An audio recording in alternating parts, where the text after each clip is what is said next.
अब ये जो पॉलिटिक्स चल रही है इस समय, सभी के अपने अपने दावे, अपने अपने पक्ष आपने सुन लिए हैं, लेकिन मौजूदा इतना बड़ा चुनाव हुआ, इसको लेकर पारदर्शी व्यवस्था होनी चाहिए, जिसको सुनिश्चित किया जाना चुनाव आयोग का काम है। लेकिन आपको लग रहा है ये जो पॉलिटिक्स हो रही है, इसका निष्कर्ष किस रूप में आगे बढ़ने वाला है?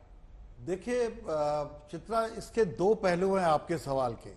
पहला, जो पॉलिटिक्स हो रही है, तो जो चुनाव में उतरे हैं, कल भी हम लोगों ने पूछा था भाई आपकी कितनी सीटें आएंगी, कोई जवाब नहीं दिया उन्होंने। जो चुनाव में उतरे हैं, आज वो जो भी बोल रहे हैं, वो कल अपने कार्यकर्ताओं का मनोबल ऊंचा करने के लिए बोल रहे हैं।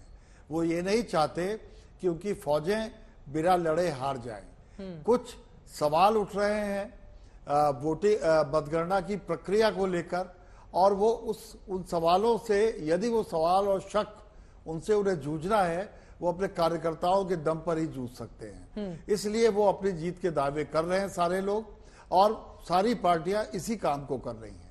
दूसरी बात, चुनाव आयोग की। चुनाव आयुक्त महोदय के तेवर, मुख्य चुनाव आयुक्त महोदय के तेवर मुझे बड़े अच्छे लगते हैं। जब उन्होंने पहली प्रेस कॉन्फ्रेंस की थी, तब भी उन्होंने कुछ शेरो शायरी की थी। लेकिन चुनाव का समय, 35 लोग मारे गए, ये ऐसा आंकड़ा है, कुछ आगे पीछे हो सकता है। वो सरकारी कर्मचारी थे, चुनाव ड्यूटी पर थे। क्या युद्ध लड़ा जा रहा था? चुनाव के समय को लेकर कोई सही चिंतन क्यों नहीं किया गया? बिल्कुल। सवाल नंबर 1। सवाल नंबर 2, इसी की वजह से बहुत से लोग वोट डालने नहीं निकल पाए। अगर वो नहीं निकल पाए तो उसकी जिम्मेदारी भी आयोग की है, क्योंकि वो अपील तो करता है पर इंतजाम भी वैसे करे। और तीसरी बात चित्रा, पूरे सम्मान, पूरे एहतराम और पूरे भरोसे के साथ कह रहा हूं कि भरोसा कायम रखने के लिए भी मेहनत करनी पड़ती है। आपने की, पर इतने बड़े लोकतंत्र में मुझे लगता है कुछ और मेहनत की जरूरत है, सिर्फ बातों से काम नहीं चलेगा। बिल्कुल, ये महत्वपूर्ण बात आपकी ओर से कही गई है। बात करने का हुनर, काम जरूर आता है, लेकिन बात करने से सिर्फ काम नहीं चला करता। इसी वजह से जो बातें आपने उठाई हैं, उसी को आगे बढ़ाते हुए आशुतोष जी आपके पास आते हुए, अब विपक्ष की ओर से जो सवाल पूछे जा रहे हैं, मुख्य चुनाव आयुक्त ने कह दिया है कि शको सुबह का कोई इलाज तो नहीं हो सकता, ना बड़े बड़े डॉक्टर्स और बड़े बड़े हकीम भी अब शक का कोई इलाज नहीं कर सकते हैं। तो उनकी इस बातों को कैसे देखा जाए? विपक्ष सवाल उठा रहे हैं, उन्होंने जवाब। देखिए, देश के अंदर लोकतंत्र है और लोकतंत्र में ही सवाल पूछे जाते हैं। तानाशाही में तो सवाल नहीं पूछे जाते, किसी अधिनायकवाद में भी सवाल नहीं पूछे जाते हैं। तो लोकतंत्र में अगर लोग सवाल नहीं पूछेंगे, सत्ता पक्ष से सवाल नहीं पूछेंगे, सुप्रीम कोर्ट से सवाल नहीं पूछेंगे, इलेक्शन कमीशन से सवाल नहीं, किससे सवाल पूछेंगे? मीडिया से भी सवाल पूछेंगे। तो इसमें डरने की कौन सी बात है? और मुझे इस बात में हमेशा हैरानी होती, जब भी आप सवाल पूछिए तो कहते आप इलेक्शन कमीशन की क्रेडिबिलिटी पे सवाल खड़े करते। अरे किसी ने क्या टीएन सेशन की क्रेडिबिलिटी पे सवाल नहीं खड़े किए थे क्या? मैंने तो इलेक्शन कवर किया है, जब इलेक्शन कमीशन हुआ करता था उस जमाने में। रोज विपक्षी पार्टियां, यहां तक कि सत्ता पक्ष भी उनसे इतना परेशान हो गया था कि अंत में जो 1 सदस्यीय इलेक्शन कमीशन था, उसको 3 सदस्यीय इलेक्शन कमीशन कर दिया गया, क्योंकि इतना परेशान हो गया। लेकिन आज उन्हीं टीएन सेशन की हम लोग पूजा करनी चाहिए, भारत रत्न मिलना चाहिए उनको, क्योंकि भारत के चुनाव में जितनी गड़बड़ियां थी, काफी हद तक उन्होंने ठीक करने काम किया। जिम लिंगडो का जिक्र हम क्यों करते हैं? याद करते, बहुत सारे चीफ इलेक्शन कमिश्नर हुए, बहुत सारे मुख्य चुनाव आयुक्त हुए, उनको तो कोई याद नहीं करता। लेकिन आप सेशन को याद करते हैं, आप जिम लिंगडो को याद करते हैं, आप वाईएसआर कुरैशी को याद करते हैं, बाकी लोगों को नहीं याद करते। तो उन तमाम जो लोग इस सवालों से तकलीफ में हो जाते हैं, मुझे लगता है कि उनको अपनी लोकतांत्रिक चेतना के बारे में भी सोचना चाहिए कि सवाल पूछने दीजिए ना। सवाल नहीं पूछेंगे तो लोकतंत्र मर जाएगा। इसलिए, और इस चुनाव के दौरान इलेक्शन कमीशन की जो स्थिति है, उस पर कई सवाल, गंभीर सवाल है। सबसे बड़ा सवाल तो मैं भी आपका बंगाल के बारे में जिक्र करना चाहूंगा कि बंगाल में जब टीएमसी ने बीजेपी के एक विज्ञापन के ऊपर जब सवाल खड़े किए, इलेक्शन कमीशन से जब कंप्लेन की, तो उस इलेक्शन कमीशन ने उसका कोई निराकरण नहीं किया। हाईकोर्ट ने कहा कि भैया ये विज्ञापन वापस करिए। हाईकोर्ट ने कहा कि ये ग्रॉस फेलियर है इलेक्शन कमीशन का। मामला सुप्रीम कोर्ट में गया, सुप्रीम कोर्ट ने भी कहा कि आपने अभी तक फैसला क्यों नहीं किया? तो अगर इलेक्शन कमीशन समय रहते अगर इस पे कार्रवाई कर देता, तो ना हाईकोर्ट को टिप्पणी करने की जरूरत पड़ती, ना सुप्रीम कोर्ट को टिप्पणी करने की जरूरत थी। और ये पहली बार मैं देख रहा हूं कि अगर प्रधानमंत्री ने कोई भाषण दिया, राहुल गांधी ने कोई भाषण दिया, आप पार्टी के अध्यक्ष को नोटिस दे रहे हो और चुनाव के बाद का फैसला करोगे, उसका निराकरण। और सेशन विद इन सेकेंड्स फैसला करते थे। कोई भी पॉलिटिकल पार्टी हो, राजनीतिक नेताओं की टांगे कांपा करती थी टीएन सेशन के जमाने में, और खूब आलोचना की जाती थी। टीएन सेशन के खिलाफ जितना लिखा गया है, जितना उनके ऊपर हमले किए गए हैं, जितना उनके ऊपर हमला किया गया, भारत का लोकतंत्र उतना मजबूत हुआ, क्योंकि उसकी वजह से टीएन शेषन भी कहीं ना कहीं एक अपनी जिम्मेदारी महसूस करते थे, ठीक जिम है। लिंगडो भी महसूस करते थे। संजय जी, अब आपके पास आते हुए, लेकिन इसमें दो बातें हैं आशुतोष जी ने जो कही।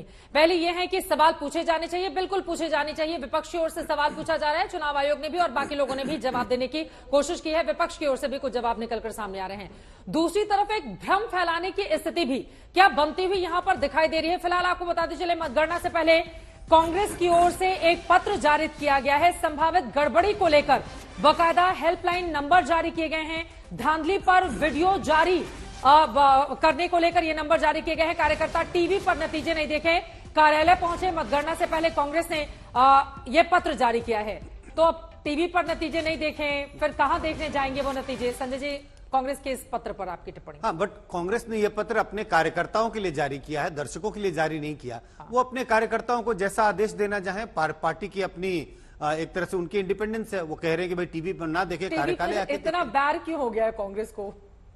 नहीं, मुझे लगता है कि आशुतोष जी जिस बात का जिक्र कर रहे थे कि भाई लोकतंत्र में क्रिटिसाइज करने की इजाजत होनी चाहिए और इंडिपेंडेंस होनी चाहिए, लेकिन जो कहते किसी चीज की अत हो जाती है, और ये आप हर चीज को शक के घेरे में देख रहे हैं।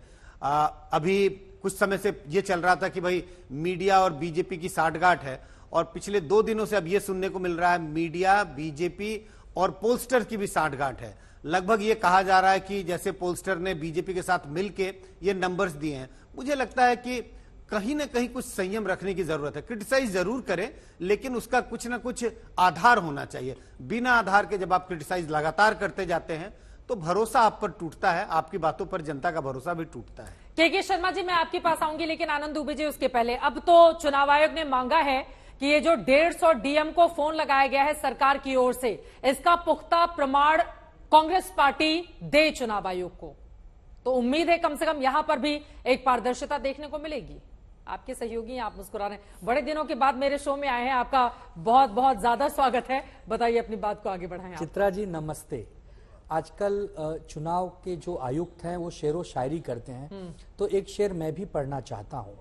वो हमसे कह रहे हैं कि हमारे शहर का मौसम गुलाबी है, वो हमसे कह रहे हैं कि हमारे शहर का मौसम गुलाबी है। हमने जब पता लगाया तो पता चला ये तो महज किताबी है। तो ये जो आंकड़े चुनाव आयोग जो कह रहा है, ये सब अब कुछ ही घंटों का खेल बचा है। सब कुछ पिटारे में बंद है, सब कुछ खुल जाएगा।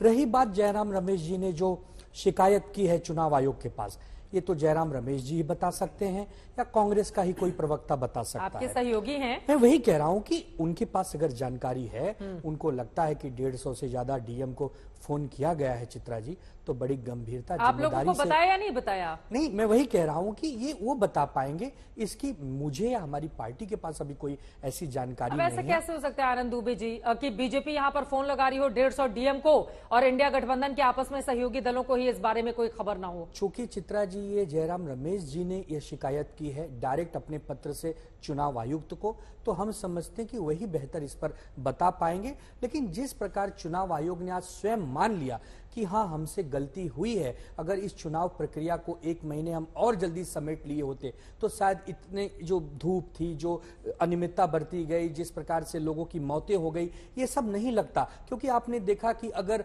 तमिलनाडु के 39 सीटों वाले राज्य में एक फेज में ही चुनाव हो सकता है, तो महाराष्ट्र, पश्चिम बंगाल जहां 48 और 42 है, वहां 5-5 और 7-7 फेज में भी चुनाव उन्हें करने पड़े। तो कहीं न कहीं बहुत सारी खामियां मैं चुनाव आयोग पर नहीं जाना चाहता, क्योंकि देखिए हम बड़े हृदय के लोग हैं। अब तो 5-10 घंटों का ही विषय बचा है।